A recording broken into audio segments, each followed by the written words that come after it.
Voilà les mecs, on l'a enfin dehors, le T-Magic 6, 16, 6S, mais en version 4S. On dit le look t'aimes ou t'aimes pas. On a donc un moteur 2200 kV, pignon de 11. Tu vois, regarde, tu peux partir tout tranquillou. La suspension est un peu ferme quand même par rapport par exemple au DB8.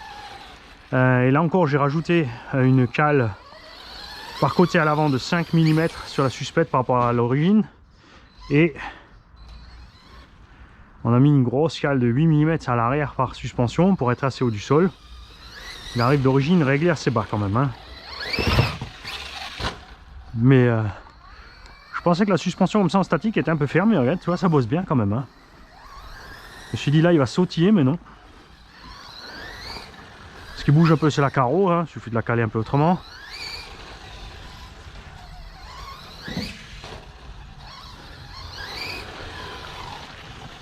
Un peu plus bruyant évidemment que le DB8. Pignon métal sur couronne métal.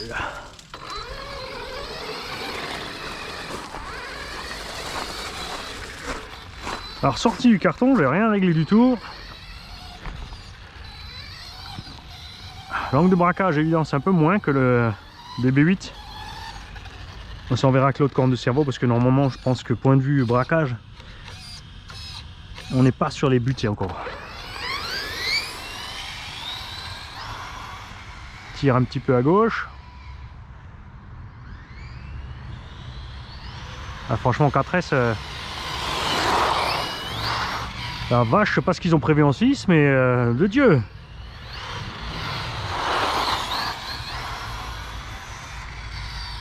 Là on a déjà un bon 70 au compteur en 4S. Voilà.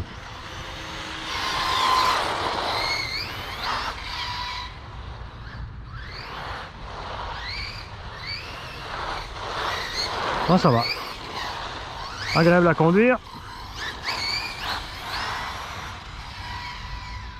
Sur la radio, je préconise de mettre une petite mousse sur le volant. Là, le volant est vraiment glissant.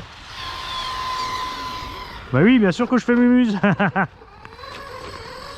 Vous êtes sur la vidéo.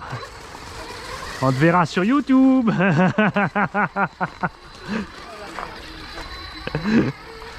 Voilà, donc VMAX, large AC en 4S.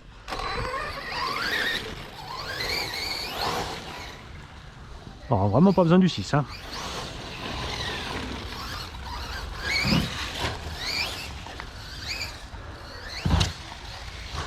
Ah ouais, oh, il décolle bien. Il est plus glissant de l'arrière que le DB8.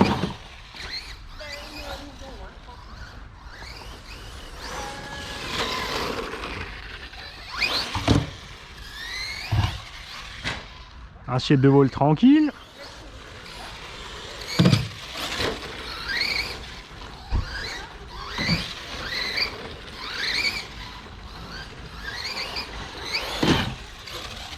Ouais, tu peux récupérer l'assiette de vol comme tu as envie, accélération freinage.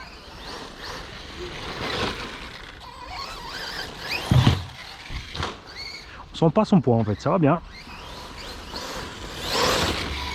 Il glisse plus que le DB8 parce que ses pneus sont plus fermes et qu'on a aussi un profil de pneus un peu plus générique pour le tout-chemin.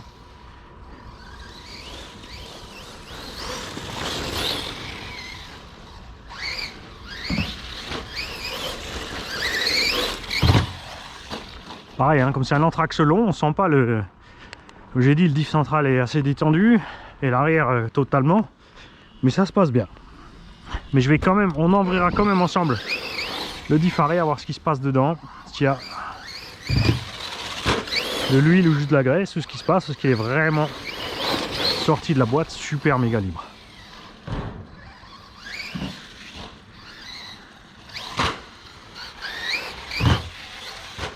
Bon, maintenant qu'il roule, on peut dire qu'en fait, c'est pas si moche que ça l'aileron.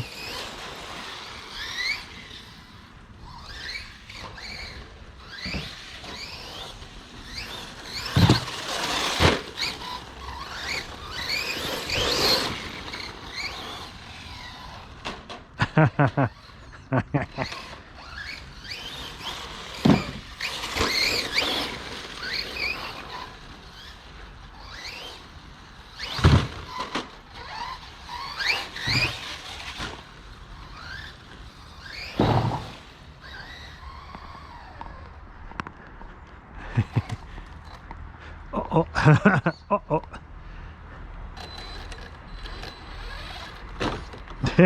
Ça va, on est garé.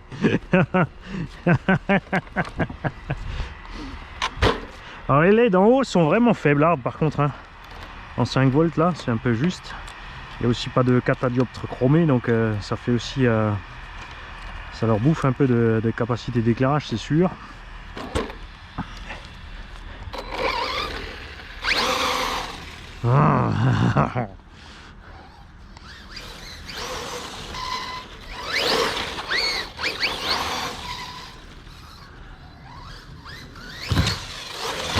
On sent pas aussi trop en fait que le diff central est détendu parce que les roues glissent, regarde.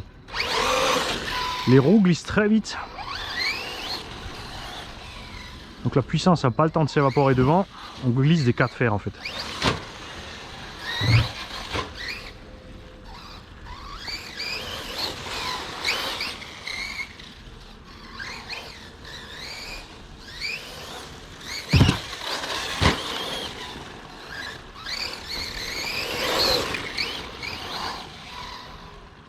À chaque fois, hein.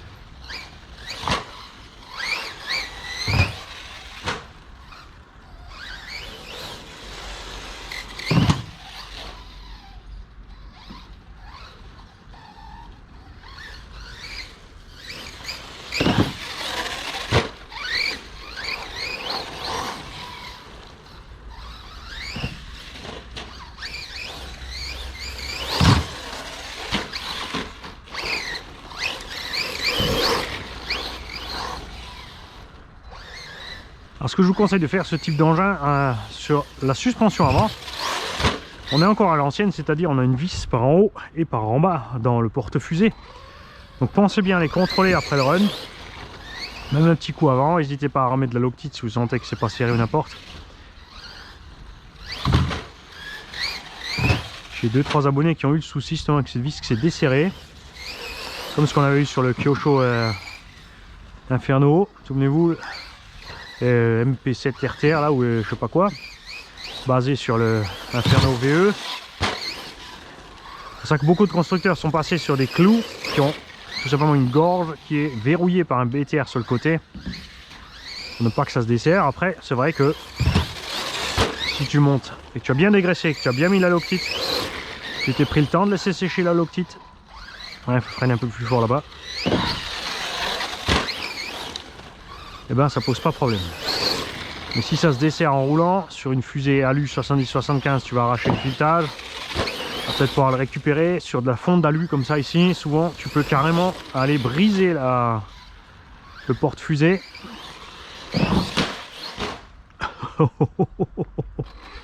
Hey, t'as vu ça? Encore une machine pas Coralie.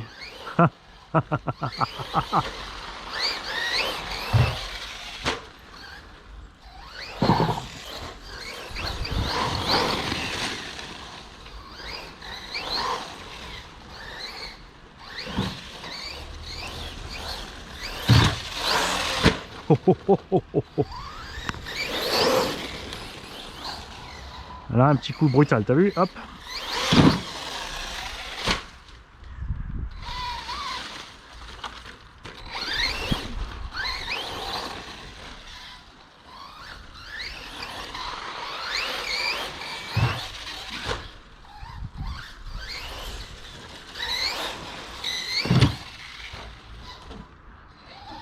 Vous en faites pas, évidemment on a la même patate dans le DB8, c'est vraiment juste la différence de batterie. Là j'ai mis une batterie neuve.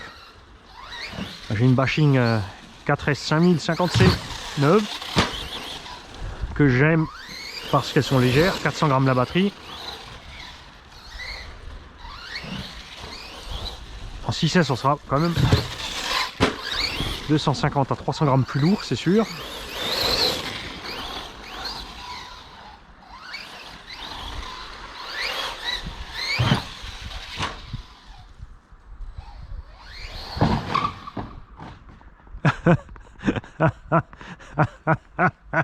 Eh, ça fait quand même 2 fois qu'on est garé presque au même endroit.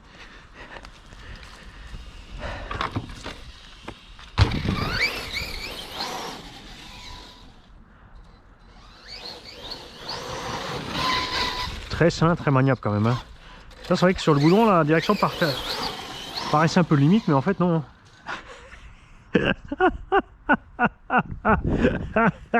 Eh, je vous parlais de contrôler les serrages.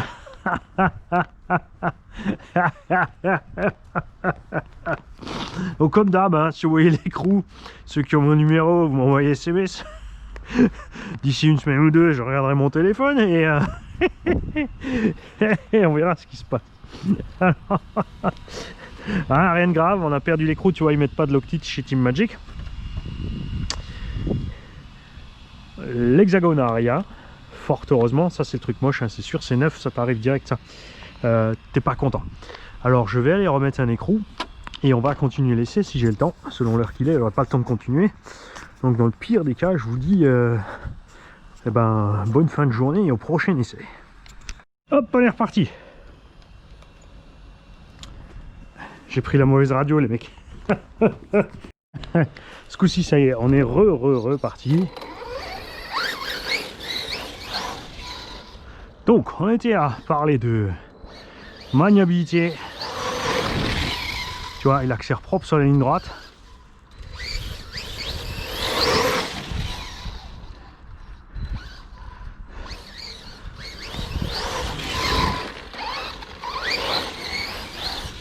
Évidemment ça vient des pneus aussi, hein, comme ils sont assez durs et glissants. Ça aide énormément à tourner serré.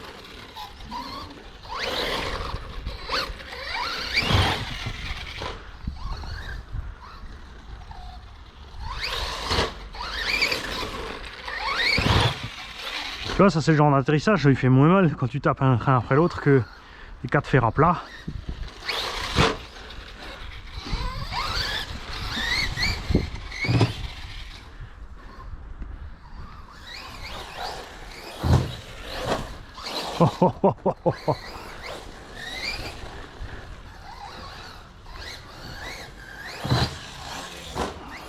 Ah, il y a des constructeurs qui te disent ouais, arrêtez de casser notre matériel, vous roulez trop fort. En fait, ils devraient dire l'inverse, les mecs. Hein. Commercialement parlant, c'est une stratégie nulle. Il faut dire l'inverse. Il faut dire les mecs, éclatez-vous, donnez-vous en cœur joie. On a toutes les pièces de rechange en stock. N'oubliez pas que si vous y allez fort, c'est votre faute si vous cassez, et fin de l'histoire. À vos risques et périls.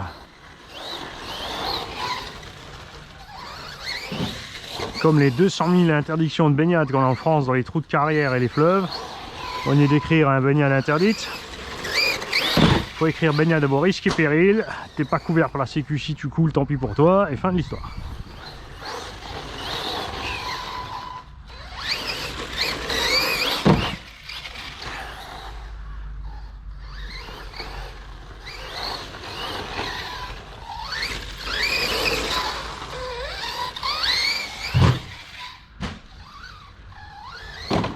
Ouf, heureusement j'ai freiné à temps là.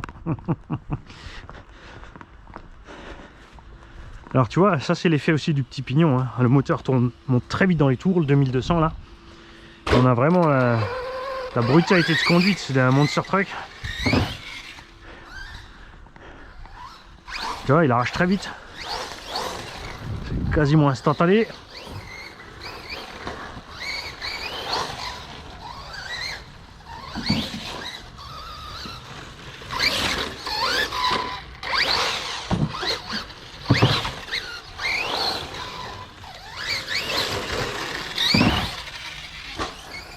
Je me méfie à force d'essayer d'arriver de travers pour arriver plus loin. Ça sent le mur.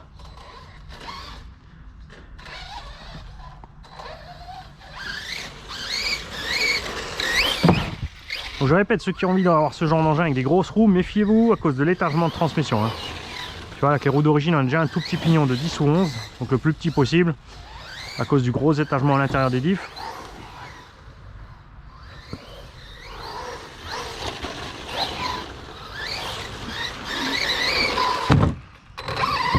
Ça passe pas.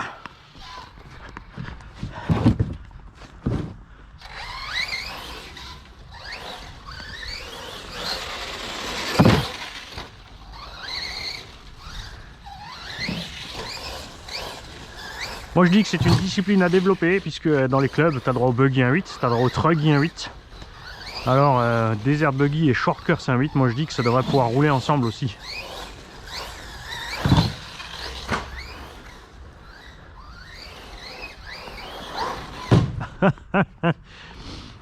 Pour transformer celui-là en short course 1.8, facile avec une carreau renforcée SC8.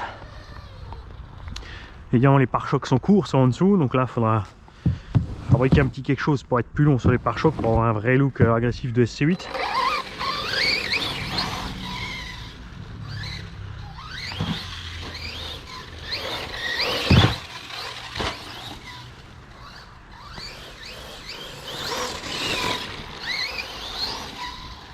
On remercie aussi le courage de Ben 14.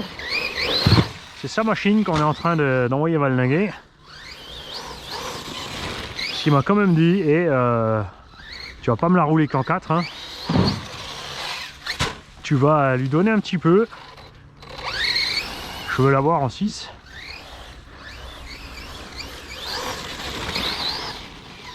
Par contre en 6, Ben, je roulerai pas ici. En 6, on fera ça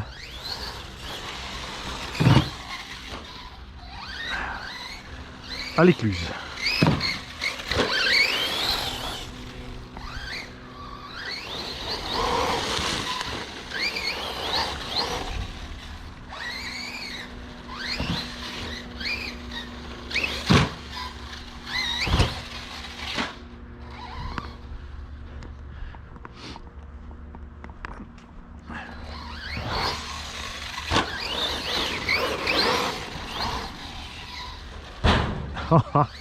Alors tout à l'heure je vais sortir le DB8 avec une batterie fraîche.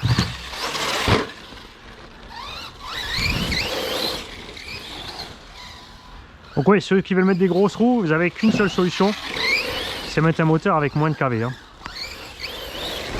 Pensez à prendre du... Ouf, oh, yes, ça compte.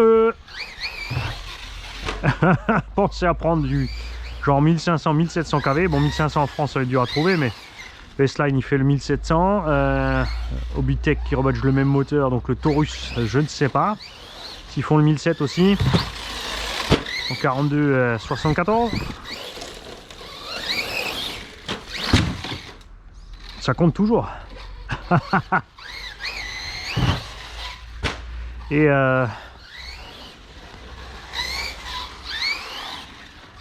faut évidemment passer en 82 mm. Là on trouve de 1400 à 1600 facile. Même du 1800, hein. 1800 en 82 mm, ça doit être pas mal, tu vois, avec le petit pignon. Ouais, si vous descendez plus les kV, par contre, ouais, passez en 6. Les moteurs petits kV sont un peu mous en 4S en fait. Même si tu mets un pignon plus gros, ils montent pas assez vite dans les tours et tu perds cette possibilité justement de rattraper facilement l'assiette. Hein. Ça c'est ce qu'on avait testé sur le Coralie Chronos V1. Vous allez voir les vidéos avec le 1500 en 6S pignon de 11, on est moins à l'aise, moins brutal qu'avec le 4S 2000 kV pignon de 11.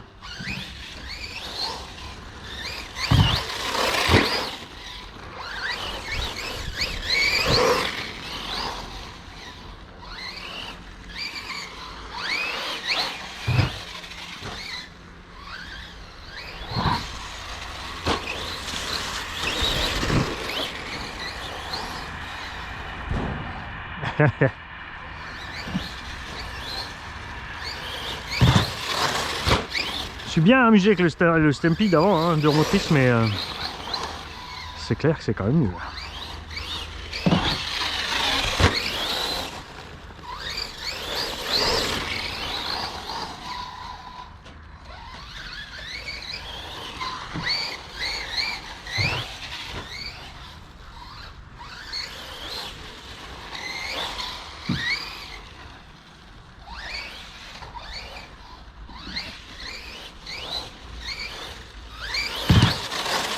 Alors, une petite pensée aussi pour Hervé, Race RC Modélisme, qui est en train de se démener pour nous faire une gamme de fou. Il fait Kyosho, Team Magic, Sen Racing, au bas-haut parce que ça nous éclate de rouler au bas-haut sur la chaîne. Alors il allait enquiquiner CMA Distribution pour essayer de nous avoir les hauts bas-haut, les mecs. C'est sur commande évidemment, hein, faut être patient. Pas stocker autant de matériel évidemment en boutique, c'est juste pas possible. Pour les pièces de rechange aussi, ça fait énorme à gérer. Donc c'est pareil pour les pièces de rechange. Facilitez-vous la vie, vous faites une belle liste par mail de ce que vous voulez. Il va vous répondre avec le tarif total de ce que ça vaut. Et ensuite vous pouvez passer votre commande. Et vous patientez, c'est sûr.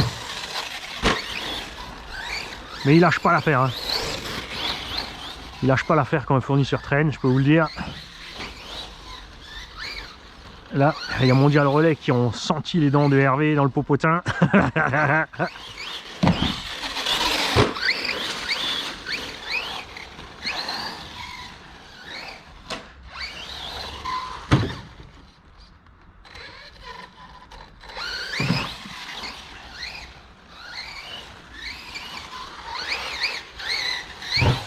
Alors si tout d'un coup je roule moins bien et que je commence à faire des accidents, vous en faites pas, c'est parce que j'ai de la boue plein les lunettes.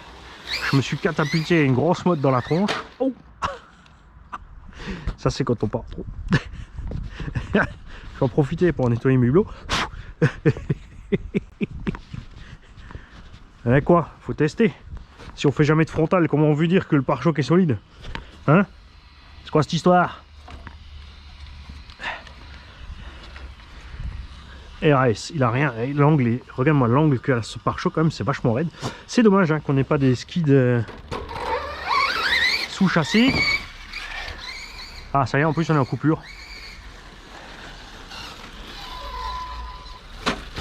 Voilà. Bon, on va vite se mettre là, on va checker la tempe. On va vite voir à combien on en est. Alors, runtime, on dirait Papa RC, 11 minutes. En 4S5000 avec le poids, pas de miracle. Hein. J'ai agressé comme un cochon. Donc si tu roules normal, 20 minutes. Là j'y suis allé fort. Hein. Gaz frein. Et je dis des bêtises, mais non, c'est 11 minutes cette boucle de vidéo, espèce d'andouille. Mani quand même. Qu'est-ce qu'il raconte? T'as perdu la roue, hein, t'as coupé la vidéo. Alors. Batterie. Ça commence à chauffer quand même, hein. Là on tirait bien dedans. Donc en été il faudra faire gaffe. Définitivement pour moi je pense que 6S sera mieux venu. Et rouler pas plein gaz. Le moteur j'arrive à mettre la main, mais ouais on doit atteindre les 55-60 quand même. Hein. Facile. Comme toujours, il n'y a pas de miracle, hein. On a enroulé la moitié de la pelouse autour des cardans. Pensez à enlever tout ce genre de choses tout de suite. L'humidité qui va rester avec tout ce qui s'est enroulé autour de la transmission va vous pourrir les cardans. Attention, on a le chef qui arrive. Je vais laisser la tête en bas, mine j'ai rien vu, j'ai rien entendu. J'ai pas mangé de biscuits aujourd'hui.